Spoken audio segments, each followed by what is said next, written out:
आणि हा व्हिडिओ पाहिल्यावर मला ताण आला. अरे बाबा, समाजापेक्षा पक्षाला आणि बापापेक्षा नेत्याला म्हणणाऱ्या बांडगुळांनो, महाराष्ट्र इकायला काला रे यांनी. आणि तरी तुम्हाला कळणं, एकमेकाबद्दल स्टेटमेंट देतील, मीडियासाठी बातम्या लागतील, नंतर हेच दारा आडून कडी लावून बडियापैकी एका ताटात जेवतील. मग तुम्ही आम्ही एकमेकासाठी भांडायचं का? फेसबुकला याच्यासाठी त्याच्यासाठी बाप असल्यावर मी कमेंट करून बेजार व्हायचं का? या प्रश्नाची उत्तरं पाहणं शोधून जरासं.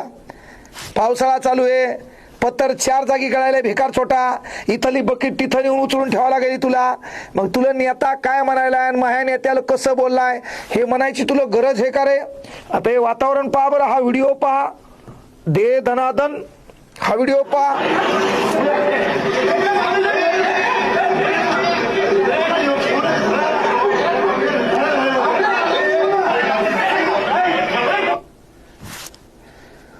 त्याच्यात एक जण म्हणतंय मी पडळकर साहेबाला पाहून घेतो, त्याच्यात एक जण म्हणतंय मी आव्हाड साहेबाला पाहून घेतो.